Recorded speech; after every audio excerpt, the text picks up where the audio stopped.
com vocês? Espero que vocês estejam muito bem. Estamos começando mais uma aula de matemática, hoje, dia 28 de maio, tá bom? E aí a gente vai continuar trabalhando ainda, né, o nosso livro, volume 1. Estamos terminando, não se preocupem, tá? Com conteúdo de pictogramas. As páginas que vamos realizar hoje serão as páginas 67, 68, 69 e 70. Novamente, não se preocupem, essas páginas possuem bastante imagem, tá bom? Não são muitas atividades assim. Então, nessas páginas, nós precisamos colocar a data do dia 28 do 5. Depois que a gente põe a data, aí sim a gente vem começando a nossa aula, tá bom? Vamos lá! Fizeram uma tarefinha de casa? Espero que sim! Vamos corrigir. 5. No pictograma a seguir está representada a quantia que Mauro gastou com lanche nas 4 últimas semanas. Então, nós temos aqui um pictograma, né? Letra A. Sabendo que o cestinho de dinheiro representa R$2, preencha a tabela com as informações do pictograma. Então, nós temos aqui a primeira semana, vamos ver que foram 7 vezes 2, então foram R$14. Segunda semana, 4 vezes 2, R$8. Terceira semana aqui, foram 7 vezes 2, que é igual a 14. E aí a quarta semana, foram 5 vezes 2, tá bom? Que foi igual a 10. Confiram para ver se acertaram. Letra B. Quantos reais Mauro gastou na primeira semana a mais do que na segunda? Toda vez que tem essa ideia de diferença de um para outro, a gente trabalha a subtração, a continha de menos. Então, ele quer da primeira para a segunda. Então, a gente faz 14 menos 8, que é igual a R$6 a mais. C. Quantos reais Mauro gastou no total? Então, a gente tem que juntar tudo isso. 14 mais 8 mais 14 mais 10. Fizeram a continha? Nós temos aqui, ó, 14 mais 8, a gente vai ter 22. E o 14 mais 10, a gente vai ter 24. Agora, a gente soma 22 mais 24, a gente tem 46. Mauro gastou R$46. Confere se acertaram. Nós temos aí a número 6 na página 68. A direção da escola onde Ana estuda promoveu uma campanha de doação de livros. No pictograma a seguir está representada a quantidade de livros que cada turma doou. Nós temos aqui primeiro, segundo, terceiro, quarto e quinto ano. Letra A. Sabendo que cada livro representa 5 livros. Preencha a tabela com as informações do pictograma, tá bom? Então, nós vamos aqui o primeiro ano. Quantos livros nós temos? 1, 2, 3, 4. Então, vai ser 4 vezes esses 5 aqui, que é igual a 20. E aí, do segundo ano, vamos lá, 1, 2, 3, 4, 5, 6. Nós temos 6 vezes 5, que é igual a 30, tá bom? Do terceiro, 2 livros vezes 5. E agora, do quarto e do quinto, vocês vão pausar o vídeo e vão realizar, tá bom? Voltando aqui do quarto, nós temos 1, 2, 3, 4, 5, 6, 7, 8, 9. 9 vezes os 5, que é igual a 45. E no quinto, a gente tem 1, 2, 3, 4, 5, 6, 7. 7 vezes 5, que é igual a 35, tá bom? B. Qual foi a turma que mais doou livros? Então, nesse caso aí, vocês vão pausar o vídeo, vão realizar a letra B, a letra C e a letra D, tá bom? Voltando aqui, letra B. Qual foi a turma que mais doou livros? Vamos ver aqui na quantidade, que tem o maior número aqui, que é o 45, foi o quarto ano. Letra C. Quantos livros a turma do quinto ano doou? Vamos, quinto ano foi 35 livros. Letra D. Quantos livros foram doados no total? Para a gente saber o total, a gente precisa juntar tudo isso. O 20 mais 30 mais 10 mais 45 mais 35, tá bom? A gente pode associar aqui, ó, o 20 mais 30, a gente sabe que é 50, mais 10 dá 60. E aí a gente faz a continha do 45 mais 35, que é igual a 80. Juntos 60 mais 80 dá 140. Foram doados 140 livros. Quem acertou aí? Espero que todos tenham acertado. Então a gente vem agora na questão 7. Catarina faz bolinhos para vender. Observe na tabela a seguir a quantidade de bolinhos que ela vendeu durante os 5 dias da semana. Letra A. Pinte os bolinhos para representar no pictograma a seguir as informações da tabela. Então, nós temos aqui uma tabela. Bom, primeira coisa que a gente tem que observar aí na imagem do pictograma é que há 10 figuras em cada dia da semana. Depois a gente tem que observar que o número maior de bolinhos da tabela aqui é 30, que é na sexta-feira. Então, para a gente saber quantos bolinhos representa uma figura de bolinho, a gente pega o maior, que é 30, que é o da sexta-feira, e divide por 10, que 10 são a quantidade de figuras que nós temos aí em todos os dias da semana, tá bom? Dividindo 30 para 10, nós temos 3 bolinhos. Então, cada figura aí simboliza 3 bolinhos, tá bom? Então, nós vamos ter aqui, ó, cada bolinho representa 3 bolinhos. Aqui na segunda, agora para a gente entender, a gente vai dividir o 15 para 3, a gente vai ter que pintar 5, tá bom? Segunda aqui. O da terça são 21, divide para 3, tem que pintar 7. O da quarta são 12, divide para 3, tem que pintar 4. O da quinta são 24, dividido para 3, tem que pintar 8. E o da sexta são 30, dividido para 3, tem que pintar 10. Toda vez que a gente tiver essa ideia de quantos a gente vai pintar no nosso pictograma, colorir e tudo mais, a gente vai trabalhar com a divisão, tá bom? Da quantidade pelo quanto que representa cada bolinho, tá bom? Letra B e letra C, vocês vão pausar o vídeo e vão realizar aí, tá bom? Letra B. Em que dia Catarina vendeu mais bolinhos? Vamos ver a maior quantidade. Aqui a gente vê que é o 30, então é na sexta-feira. Letra C. Quantos bolinhos Catarina vendeu na sexta-feira a mais do que na quarta? Quer saber a diferença de um para outro? Quando trabalha essa ideia, a gente trabalha a subtração. E ele quer na sexta-feira e da quarta. Então, da sexta é 30, da quarta é 12. Então, vai ser 30 menos 12. E aí, a gente faz que é 18. Catarina vendeu 18 bolinhos na sexta a mais do que na quarta. Número 8. Pedro, André, Bruna e Lucas colecionam carrinhos em miniatura. Observe no pictograma a seguir a quantidade de carrinhos da coleção de cada um deles. Então, pausa aí o vídeo e faz a letra A e a letra B, tá bom?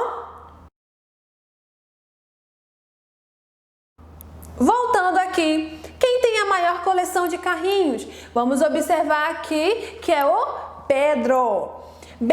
Quantos carrinhos há na coleção de André? Então, vamos olhar aqui que nós temos 1, 2, 3, 4, 45 carrinhos. Porque cada carrinho representa 10 carrinhos, tá bom? Então, a gente contando aqui, ó, 10, 20, 30, 40 e a metade é 45. E da Bruna, a gente vai observar 10, 20, 30, 40, 50, 60, 70 carrinhos, tá bom? C.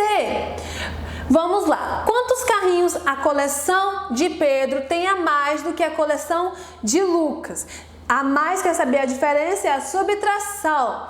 Pedro e Lucas. Pedro tem 10, 20, 30, 40, 50, 60, 70, 80. 80 menos 30. E aí a gente tem 50 carrinhos. D. Quantos carrinhos Lucas deveria ter a mais para que sua coleção tivesse a mesma quantidade do que a coleção de André? Então, a gente vai trabalhar também a subtração de 45, que é o de André, menos o do Lucas, que aí a gente tem 15 carrinhos a mais, tá bom? E aí a gente vem concluindo a nossa aula de hoje, onde a gente trabalhou a leitura de pictogramas, a realização de tabelas, né? Leitura de tabelas e assim a realização também de pictogramas. Lembrando que quando a gente quer trabalhar para pintar lá a quantidade das figuras, a gente vai trabalhar a divisão, tá bom? E na próxima aula a gente vem continuando as atividades e também vem concluindo o capítulo 3. E é isso, gente. Até a próxima aula.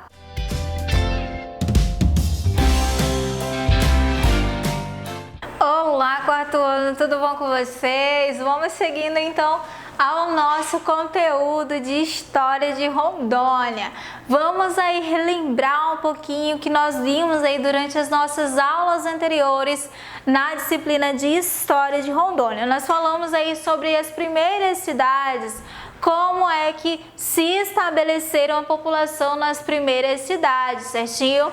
E hoje, 28/5/2020. Lembrando, em quarto ano, não esqueça de colocar no livro de vocês a data certinha de hoje da aula de História, para vocês não se confundirem depois. Agora nós vamos falar um pouquinho sobre as primeiras cidades e a construção das novas cidades. Nós vimos aí nas aulas anteriores que o governo, assim que a população começou a migrar para a região norte, o governo ele começou a construir projetos. Nós vimos alguns desses projetos que foram trabalhados aí. Nós vimos também como é que era o cotidiano dessas pessoas. Vimos também sobre a construção dos fortes. Para que serviam os fortes, hein? Para que os fortes eles eram construídos? Então, os fortes, eles sabemos que eles foram construídos para proteger a população do ataque de outras pessoas, de outras colônias e também contra o ataque de outros animais, não é verdade? Então, vamos seguindo aí da página 20 a 23, conhecer um pouquinho sobre as primeiras cidades e a construção das primeiras cidades. Olha só, eu coloquei para vocês aí a resposta das páginas 18 e 19, né? Algumas das características. Como é que as pessoas viviam antigamente e como as pessoas vivem atualmente, comparando aí a vivência das duas pessoas no passado e atualmente. Aí, como as pessoas viviam, como é que elas faziam para se sobreviver antigamente. Isso ele está relacionando as pessoas que moravam no forte, que trabalhavam nos fortes. E aí vocês vão comparar antigamente com atualmente, certinho? Coloquei para vocês aí algumas sugestões, mas essas questões aí são pessoal de vocês. Quais as dificuldades que os moradores do forte enfrentavam? Existiam muitas dificuldades. Coloquei aqui que alguns deles sofreram dificuldades em construir, né, o forte, pois não existiam materiais adequados, além também da falta de alimentos e das doenças. E atualmente, como é que essas pessoas, os moradores, né, da nossa localidade, elas enfrentam as dificuldades, né? Sofrem com a falta de empregos, algumas crianças não conseguem frequentar a escola, são algumas das dificuldades enfrentadas hoje, certinho? Então vocês vão observar os slides aí e comparar com as respostas de vocês, ok? Vamos seguindo aí o nosso conteúdo. Os bandeirantes e a criação das novas povoações. Eles vinham principalmente da cidade de São Paulo, Belém também, e utilizavam os rios para navegarem, né, para se deslocarem, que no início do século XVIII eles chegaram ao Vale do Guaporé. Essas expedições elas ficaram conhecidas como monções, que eram expedições, eram trago apenas os exploradores que vinham para as nossas regiões? Não eram apenas os exploradores, vinham junto com eles os padres jesuítas também, com o objetivo de catequizar os indígenas. Os moradores de Belém, no Pará, também formavam aí as monções. as conquistas dos bandeirantes, né? Vimos sobre as conquistas deles, que a descoberta de ouro no Vale do Guaporé incentivou Portugal a criar a capitania de Mato Grosso. Que mais? Que também possibilitou o estabelecimento de várias pessoas na nossa região. Os bandeirantes eles tinham interesse em quê? Aprisionar os indígenas, descobrir o ouro e outras riquezas. Os bandeirantes eles também buscavam garantir a posse do território. Vamos seguindo aí. Significado de fortificação. Então, a gente viu aí qual o significado da palavra fortificação, que é forte, proteção. Uma característica também sobre a criação das fortificações, o que nós vimos também nas nossas aulas anteriores, certinho? Qual era o objetivo dessas fortificações, os problemas que eles enfrentavam durante a construção dessas fortificações, algumas aí das características sobre o forte. E aí foquei para vocês aí, né, sobre o nosso forte, o Real Forte Príncipe da Beira, certo? Vamos seguindo aí as primeiras cidades. Agora sim, entrando no nosso conteúdo atual, sobre as primeiras cidades. Por volta de 1870, né, as pessoas que atualmente, né, chegaram muitas pessoas que atualmente formam Rondônia. Mas por que essas pessoas vinham para o nosso estado? Elas vieram, na verdade, para o nosso estado. Qual era o objetivo dessas pessoas quando chegaram no nosso estado? Primeiramente, nesse período, estava tendo aí a economia borracheira, né? A economia do látex, a extração aí do látex, da borracha. Então, fizeram com que muitos imigrantes viessem para o nosso estado. Os seringueses que se estabeleceram em nossa região, eles deram início a alguns povoados, como por exemplo, Santo Antônio do Rio Madeira. Foi um dos povoados aí transformado pela grande imigração, atualmente chamada de Vila de Santo Antônio. A construção dessas novas cidades se deu a partir de 1907. Teve início aí através da construção da estrada de ferro Madeira-Mamoré. Foi outro grande motivo que fez com que muitos imigrantes viessem para o nosso estado. E aí com o objetivo de melhores condições de vida. Mas foi só por isso? Não, não foi só por isso. Eles vieram também com aquela questão do governo. O governo incentivou essas pessoas a virem para cá. O governo incentivou esses trabalhadores a virem. Por quê? Você vai para lá, você vai ter boa qualidade de vida, você vai ter uma boa moradia, vai ter um salário digno. Foi isso que aconteceu? Não foi. Sabemos que não foi assim que aconteceu, que esses imigrantes que vieram aí trazidos pelo governo não tiveram aí uma das melhores condições, enfrentaram muitas dificuldades, além também de sofrer com a falta de uma infraestrutura, localidade para morar, questão de alimentação, também tinham que enfrentar quem? Os indígenas, né? Fizeram com que muitos trabalhadores morressem nesse período. Aí ele vai falar que nesse período aí, surgiram as cidades de Porto Velho, Nova Mamoré e Guajará-Mirim. Nesse período, essas cidades surgiram aí através da população que veio em busca de melhores condições de vida para trabalhar nessas construções aí e também na extração do látex, certinho? As primeiras cidades, por volta de 1920, em Guajará-Mirim, já existiam várias construções. Então, nesse período aí, foram surgindo, né, as cidades e as construções também. Já existiam prédios, muitas casas, comércio, farmácia e várias outras construções. A cidade de Porto Velho foi construída para ser o ponto inicial da ferrovia até chegar a Guajará-Mirim.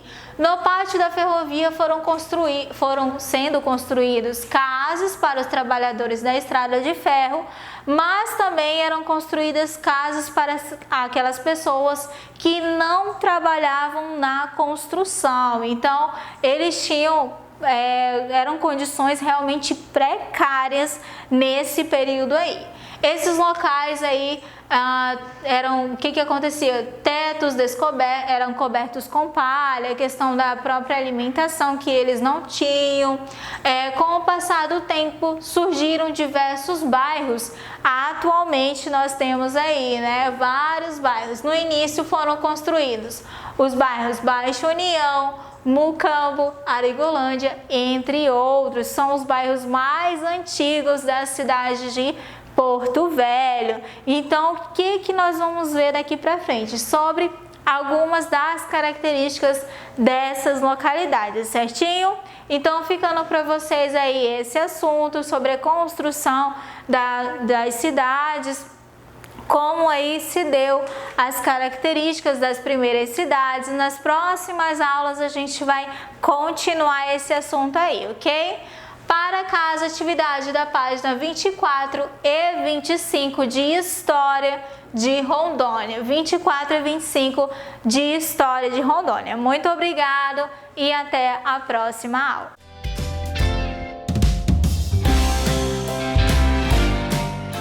Hello students, good morning, good afternoon or good evening. Tá tudo bem com vocês? Eu espero que sim. Quem lembra do conteúdo da última aula? Eu falei sobre weather. What's the weather like today? Como que tá o clima hoje? Today it's cloudy. Se vocês pudessem olhar lá fora hoje no dia desta gravação, lá fora está nublado. E daqui a pouco provavelmente vai se transformar no dia rainy. O que é a palavrinha rainy?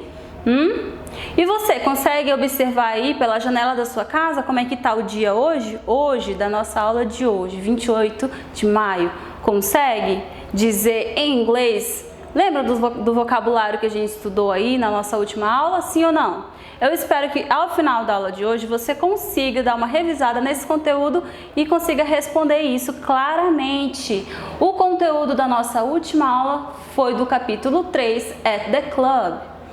Let's go, então, vamos dar uma revisada. Quando a gente tem a oportunidade de sair para se refrescar em um clube, aqui a gente não tem beach, não tem a praia, a gente tem clubes, certo? Então, qual a melhor opção de dia para a gente ir até esse lugar para se refrescar? Um dia que está muito quente, que não são os dias raros, né? Aqui quase todo dia é quente. Então essa palavra vai ser, eu posso descrever de duas formas: sunny, que é ensolarado, e hot. Nem sempre a palavra sunny vai remeter a uma coisa insuportavelmente calorento. Sunny significa um dia ensolarado. Às vezes está numa temperatura agradável com um dia ensolarado, muito bom para fazermos atividades físicas ao ar livre, porque não tá aquele sol de matar, de queimar a nossa pele, né? Tá um sol que dá para suportar, tá bom? Agora, quando eu utilizo a palavra hot, significa um dia que tá de derreter a gente, que aí sim a gente morre de vontade de entrar numa piscina, beleza? Então, duas palavrinhas para falar sobre esse dia ensolarado e quente. Aqui é o jeito que tá hoje está um dia cloudy, que é um dia nublado. O teacher trouxe uma imagem aqui de uma estrada que eu tenho nuvens carregadas, escuras aqui. Então, what's the weather like? Como que está o clima? Eu posso dizer today it's cloudy, está nublado. Essa imagem aqui, apesar de não termos no Brasil neve, a gente precisa conhecer, né, como que se fala aí um dia que está nessas condições. Snowy é um dia que está aí nevando, mas aqui a gente também tem a oportunidade, alguns dias raros e maravilhosos, de termos esse clima que eu chamo de cold, que é um dia frio. Um dia frio. Normalmente em Porto Velho são os dias, né, que faz bastante vento aí, a gente precisa se agasalhar, principalmente durante a noite. Para quem dorme com o ventilador até desliga, ou o ar-condicionado desliga também, que não precisa usar. São os dias cold, ok? E essa imagem eu trouxe aí com as folhas, então, quase derrubando, né? Essas árvores aí fininhas, porque é um dia windy, que é um dia que está ventando forte. Windy também temos aqui, sim, mas também são um pouco raros, tá bom? Nossa cidade aí não é contemplada com muitos ventos. Para quem já foi para a área litorânea do Brasil, já pôde viajar para as praias, sabe que perto da praia ali a gente tem bastante isso, nos coqueiros, que venta muito, principalmente durante a noite. A gente sente até frio quando vai para esses lugares. Então quem já foi para lá sabe do que eu tô falando, que são dias que são windy, it's windy, ok? Fora isso, a gente tem uma época do ano mais pertinho do Natal e início de ano também, pega um pouquinho aí até março, que são meses chuvosos, né? Que são tão famoso chamado inverno amazônico. Então, para descrever um dia assim, eu chamo de rainy, que é o que eu disse para vocês. Hoje está bem nublado, umas nuvens carregadas ali fora, provavelmente daqui a pouco vai cair uma chuva e vai se transformar em um dia rainy, um dia chuvoso. Então, a atividade de hoje vai ser no caderno. Então, você vai dar um pause no vídeo, vai buscar o caderno que eu vou explicar, ok? Então, pegou o caderno? Então, vamos lá. Você vai escrever a data de hoje, vai colocar activity, coloca também o enunciado que diz o seguinte: complete the sentence according to the pictures. Complete as frases de acordo com as imagens. Essas frases aqui são de diálogos. O que são diálogos? Conversas. Tá? Então alguém pergunta como está o clima e aí a pessoa responde de acordo com a imagem. Então eu trouxe imagens aqui bastante claras para que vocês não se confundam, tá bom? Teacher, eu vou precisar desenhar essas imagens? Se você quiser, sim. Se você não quiser, não precisa desenhar. O que você vai precisar é copiar tudo que está de azul, copiar essa parte dessa caixa de texto no seu caderno, porque eu vou precisar olhar tanto a pergunta quanto a resposta quando eu pegar o seu caderno para corrigir, tá bom? Dá um pause, copia A e B, que depois ainda tem mais outras letras para você escrever aí. A teacher já volta com a correção de A e B, beleza?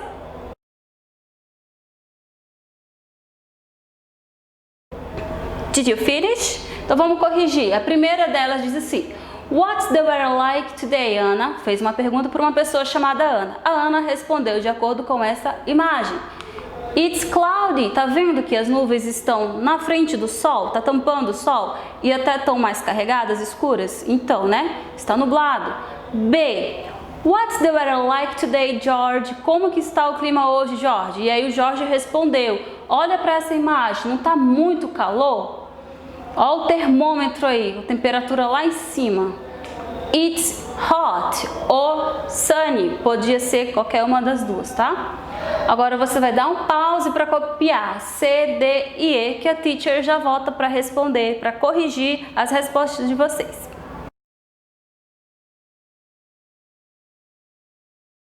Did you finish? Vamos lá então. C. What's the weather like today, Marcos? Olha a imagem ali, tem uma nuvem ali, ó, despejando água, né? It's rainy. A letra D. What's the weather like today, Samuel? Tem ali uns floquinhos de neve, né? It's snowy. Poderia também ter colocado cold, que estaria certo, ok? E por último, what's the weather like today, Nanda? It's windy. Coitada, quase que leva o guarda-chuva da Ana, né? Esse dia com vento forte. Então, conseguiram pegar, captar a mensagem? Como que tá o clima hoje? E aí, você já consegue olhar na janela? Como é que tá o clima hoje? Eu espero que sim, galera. Esse foi o nosso conteúdo revisado da aula de hoje. A gente se vê na nossa próxima semana, então. Goodbye!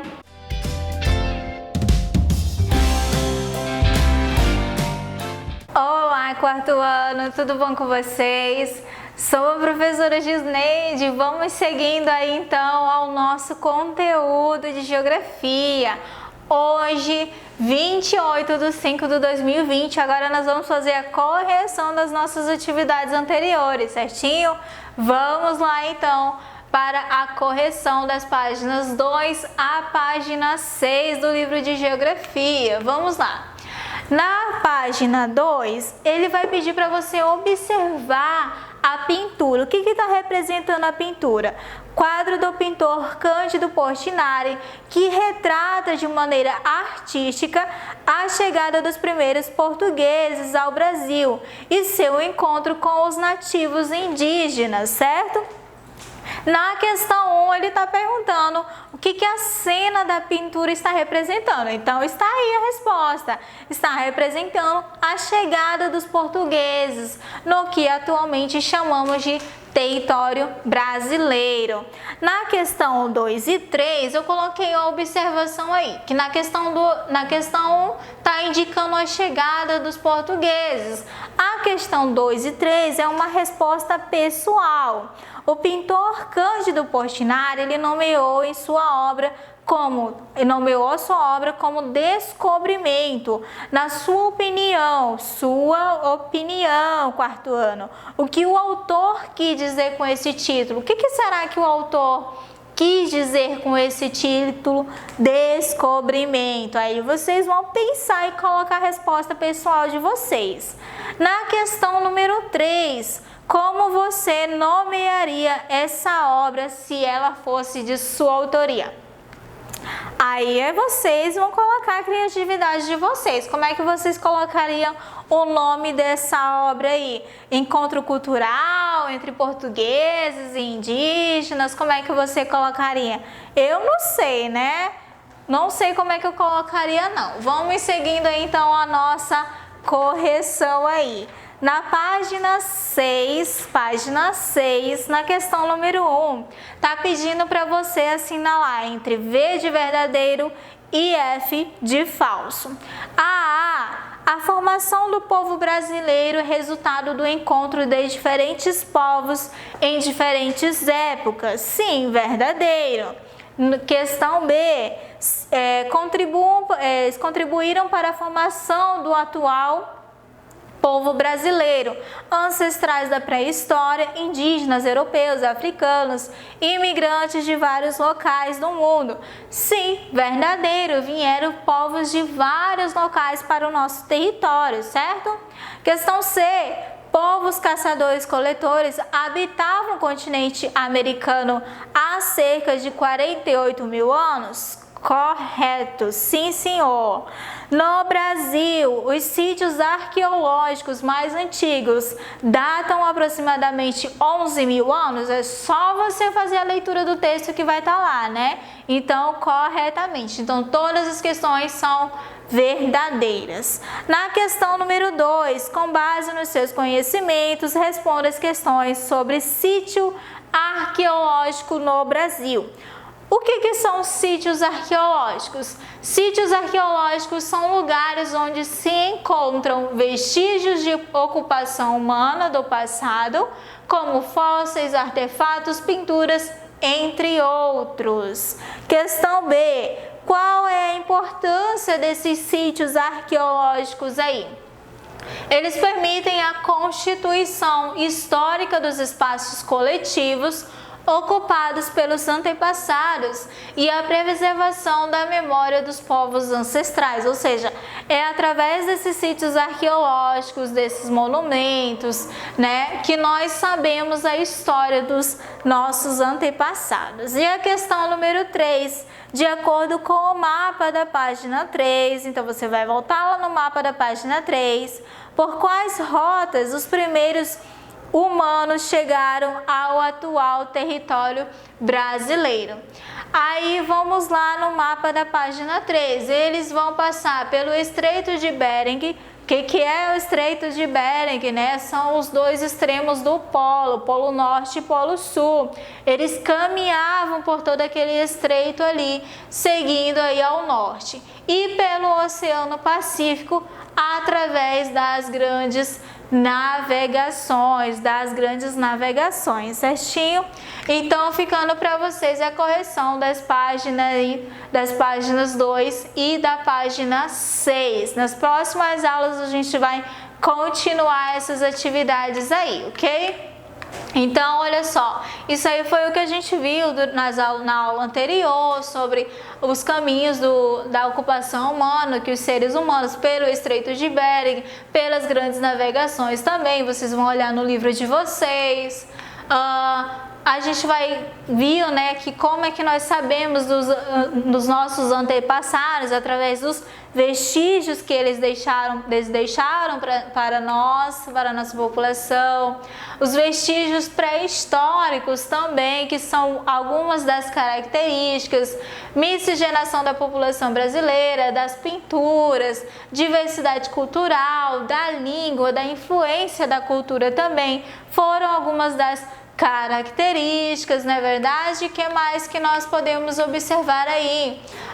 Os cientistas, né, eles sugerem aí que os caçadores e os coletores habitavam o continente americano há cerca de 48 mil anos, que também são algumas das características. Ou seja, que não é através só dos fósseis, dos ossos e das pinturas ou dos monumentos que nós sabemos, não. Das construções também podemos saber aí os nossos antepassados. Existem muitas construções antigas também.